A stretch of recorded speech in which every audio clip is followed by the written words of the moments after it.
Tirhut range के IG और कड़क ऑफिसर शिवदीप लांडे ने पदभार ग्रहण करते ही एक्शन में आ गए हैं। लॉ एंड ऑर्डर को दुरुस्त करने के लिए आईजी शिवदीप लांडे ताबड़तोड़ बैठकें कर रहे हैं और पुलिस अधिकारियों को कई दिशा निर्देश भी दे रहे हैं। एक्शन में आईजी शिवदीप लांडे। भीषण ठंड के बीच आईजी शिवदीप लांडे सीतामढ़ी पहुंचे, जहां उन्हें पदाधिकारियों से बात की। इस मौके पर मीडिया से मुखातिब होते हुए आईजी शिवदीप लांडे ने कहा कि क्राइम कंट्रोल करना उनकी प्राथमिकता है। गैंगस्टर मुकेश पाठक और विकास झा उर्फ कालिया जैसे अपराधियों पर नकेल कसने के लिए उन्होंने स्थानीय पुलिस को कई दिशा निर्देश दिए हैं। ऑर्गेनाइज क्राइम को लेकर दिए कई निर्देश। इसके साथ ही उन्होंने कहा कि दरभंगा में हुए डबल इंजीनियर हत्याकांड मामले में सीतामढ़ी उन्हें आना पड़ा था, जहां उन्होंने AK-56 बरामद किया था। उन्होंने जिले के पुलिस कप्तान को निर्देश देते हुए कहा कि ऑर्गेनाइज क्राइम से संबंधित अपराधियों पर नकेल कसना जरूरी है। वहीं सीतामढ़ी में लूट की घटना पर चर्चा करते हुए आईजी शिवदीप लांडे ने कहा कि नशे की लत वाले युवाओं द्वारा इस तरह की घटनाओं को अंजाम दिया जा रहा है, लिहाजा उस पर नजर रखने की जरूरत है। उन्होंने कहा कि पुलिस अपराधियों की गिरफ्तारी को प्राथमिकता देगी, जिसके लिए उन्होंने कई निर्देश भी दिए हैं। मेरे जुडिक्शन में सीतामढ़ी जिला आता है, उसका आज रिव्यू करने आया था और SP सीतामढ़ी मनोज से इस बारे में डिटेल में बात हुई। सारा कुछ रिव्यू किया तो जो प्राइमरी फोकस दिख रहा है वो लूट से संबंध में, लूट की जो भी घटनाएं हुई सारी डिटेक्टेड है। तो एक पैटर्न यहाँ पे है कि जो रोड के लूट का एक पैटर्न दिख रहा है और लूट का जो बेसिक एक रीज़न दिख रहा है वो जो है कंजम्पशन ऑफ ड्रग्स वगैरह का। यहाँ पे ड्रग्स मीन्स कोरैक्स, बाद में स्मैक वगैरह, इसके जो लत पड़ जाती है लड़कों को तो वो छोटी छोटी घटनाएं कर देते हैं रास्ते में। हालांकि वो घटनाएं छोटी भी होती है, कोई मोबाइल भी छीन लेता है, लेकिन वो लूट के इसमें यहाँ पे दर्ज होती है। इसलिए जो लूट की संख्या है उस संख्या में इजाफा दिखता है, लेकिन सारे केसेस यहाँ पे डिटेक्ट हो चुके हैं, एक अच्छी बात है। दूसरी बात, हत्याओं का जो एक ट्रेंड दिख रहा है वो जनरली जो ओवरऑल बिहार में ट्रेंड है वही है, लैंड डिस्प्यूट से रिलेटेड या पर्सनल एनिमिटी को रिलेटेड हत्या का यहाँ भी वही ट्रेंड एक दिख रहा है। तीसरी बात है जो एक मेरे लिए इम्पोर्टेंट थी, क्योंकि मैं अररिया में भी SP था, तब एक डकैत का गिरोह डिटेक्ट हुआ था, डकैती हुई थी अररिया में। तो पूरा जो बॉर्डरिंग है मधुबनी, मोतिहारी, सीतामढ़ी, हर जगह डकैती किया था। तो वो एक डकैती का एक जो 20-25 लोगों का ग्रुप है उस बारे में डिस्कशन हुआ। वो 2 ग्रुप है वो एक्टिव हमेशा होते हैं विंटर के सीजन में, जैसा भी कुआसा पड़ जाएगा तो डकैती का सिलसिला बढ़ेगा, और स्पेशली बॉर्डरिंग डिस्ट्रिक्ट में। तो उस बारे में भी अलर्ट है और स्पेशल उसके लिए गश्ती का भी बुलाया गया, और जो आसूचना संकलन है उसके बारे में डिस्कशन हुआ है। और उसके जो मेंबर्स है गिरोह के, तो दिक्कत ये है कि बहुत सारे वहाँ नेपाली सिटीजन्स है, तो क्राइम करने के बाद वहाँ है तो नेपाली सिटीजन्स को लाने में भी यहाँ दिक्कतें हैं। तो उस संबंध में जो भी अरेस्टिंग यहाँ के जो सिटीजन्स है, जो क्रिमिनल्स है, उनका भी स्टेटस बोला गया है कि कोर्ट में जाके, और जो जेल में वहाँ पे स्थानांतरित है या ये जेल में मेरे लिए मुझे जो लगता है कि पुलिस महानिरीक्षक के तौर पे जो मेरे लिए लगता है कि एक ऑर्गेनाइज टाइप से यहाँ पे देखना चाहिए क्राइम के पर्सपेक्टिव, वो है विकास झा का जो ग्रुप है जो एक्सटॉर्शन से रिलेटेड एक्टिविटीज़ करता है। तो उस पर स्पेशली मॉनिटरिंग के लिए मैंने पर्सनली बोला है कि विशाल जो है, विशाल और उससे संबंधित एसोसिएट जो कि अभी बाहर में है, हाँ, तो उनकी अरेस्टिंग के लिए बोला है कि ज़्यादा से ज़्यादा प्रयत्न किया जाए।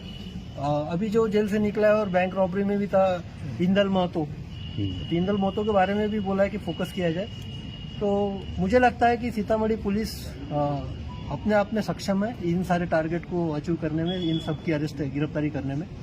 और मैं शुभकामनाएं देता हूं कि इनका लास्ट ईयर का परफॉर्मेंस अच्छा रहा है जब से ये आए यहाँ पे, और आगे भी ये सिलसिला जारी रहेगा। आपके कुछ सवाल है तो पूछ सकते हैं। ड्रग्स एडिक्टेड लड़कों द्वारा जो क्राइम किया जाता है, तो क्या उसको लोकल लेवल पर ड्रग्स की जो मात्रा जो लोग लेते हैं या फिर जो लोग पहुंचाते हैं, उन पर कंट्रोल करने के लिए क्या कदम उठाए जाएंगे? मैं एक्चुअली ड्रग्स मैं मुंबई में था तो एंटी नार्कोटिक सेल में काम किया मैंने। इनफैक्ट सबसे बड़े केसेस जो वर्ल्ड वाइड थे वो वहाँ पे मेरे नेतृत्व में हुए थे। तो ड्रग्स का एक बेसिक से है कि no one can consume drug without your consent, यानी आपको कोई भी ड्रग्स खिला नहीं सकता आपके कंसेंट के बगैर। कंसेंट यानी आपकी जब तक आप नहीं चाहोगे तब तक आपको फोर्सफुली जाए। ये नहीं है कि भाई पिस्तौल लगा दिया कान के नीचे और लूट ले लिया, ऐसे नहीं कि आपको पिस्तौल लगा दिया और बोल दिया कि ड्रग्स ले लो। तो ड्रग्स का जो सिलसिला होता है अपने आप चालू होता है यूथ से। तो उसके लिए एक तो अनुभव के साथ बताता हूँ कि सिर्फ उसके लिए समाज ही ये नहीं है, उसके परिवार से रिलेटेड भी जो बातें वो भी उसके लिए उतनी जिम्मेदार है। तो एक समाज और परिवार की जिम्मेदारी बनती है कि उनके जो बच्चे हैं उस इस लत में न जाए।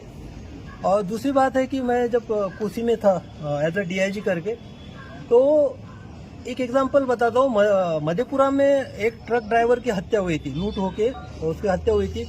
बाद में वो चेस करके उसको पकड़ा गया था, दोनों लड़कों को। पकड़ने के बाद जब उसको थाना में लाया गया, पर्सनली इंट्रोगेशन मैंने किया था उसका, तो उस वक्त उसको पता नहीं था कि उसने गोली मारी है करके, हत्या जैसा एक जघन्य अपराध भी उसने किया है। बाद में जब वो नशे के हालत से निकला 3 घंटे के बाद, तो उसको जब पूछा गया तो बोला कि मुझे पता ही नहीं था कि मैंने गोली मारी है, किसी का हत्या भी किया है, मेरी इच्छा तो सिर्फ ट्रक लूटने की थी। तो ये एक इमर्जिंग ट्रेंड है और इमर्जिंग ये धोखा भी है हमारे लिए कि जो यूथ है, यूथ जो कंजम्पशन ऑफ ड्रग्स करता है, बाद में कोरेक्स पीता है, स्नैक पीता है और उस नशे में जो क्राइम करता है, ये चैलेंज है, बहुत बड़ा चैलेंज है पुलिस के लिए। मुझे लगता है कि उस बारे में भी जो लोग कारोबारी हैं, जो पहुंचाते हैं, आसानी से बाजार में वो दस्तयाब करा देते हैं ड्रग्स। तो ड्रग्स के बारे में क्या होता है कि ड्रग्स का बेसिकली क्या होता है कि चैनलाइज होता है वो उसमें जो कंज्यूमर लेवल से लेके, फॉर एग्जांपल मैं कोकेन में बताता हूँ। कोकेन अगर साउथ का अमेरिका में जो ऑर्गेनाइज्ड ड्रग्स है, तो कोकेन का जो कंजम्पशन आने तक 22 जो है लेयर्स रहते हैं, उसमें 22 पे जो लेयर पे आता है तब वो कंज्यूम करता है। उसी तरह कोरेक्स का भी जो है, कोरेक्स में एटलीस्ट 6 लेयर है, जहाँ से कोरेक्स बनता है फैक्ट्री से लेके वहाँ से डिस्ट्रीब्यूशन शिप के बाद जो रिटेलर है, रिटेलर के बाद जो गाँव में आता है वहाँ, और वहाँ के बाद जो खरीदता है जो मेडिकल शॉप है। तो मैं SP सीतामढ़ी से मनोज जी से बोलूंगा कि भाई इस टाइप से जो शॉप है जो इलीगल तरीके से ड्रग्स बेचते हैं, उस पर भी कार्रवाई जरूरी है। सर सीतामढ़ी में कई थाने हैं जिनके पास अपना भवन नहीं है, तो आप नहीं, अभी तो इंफ्रास्ट्रक्चर के बारे में मुख्यालय ही बहुत सीरियस है। हमेशा हमारा रिव्यू भी होता है और बड़ी तेजी से इसमें काम होता है और पैसों की कोई कमी नहीं है। अगर ऐसी कोई बात है, कोई जगह चिन्हित होती है और ऐसा कोई लिमिटेशन है तो डिस्कस करेंगे।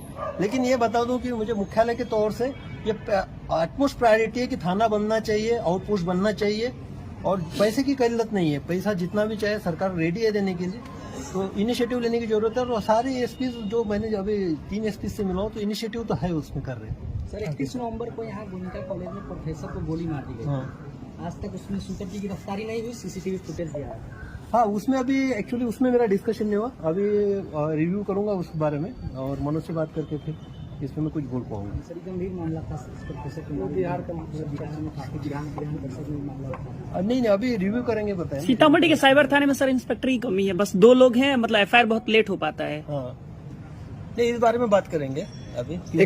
एक बड़ा मामला, बिहार से 300 ट्रक गायब हुए थे।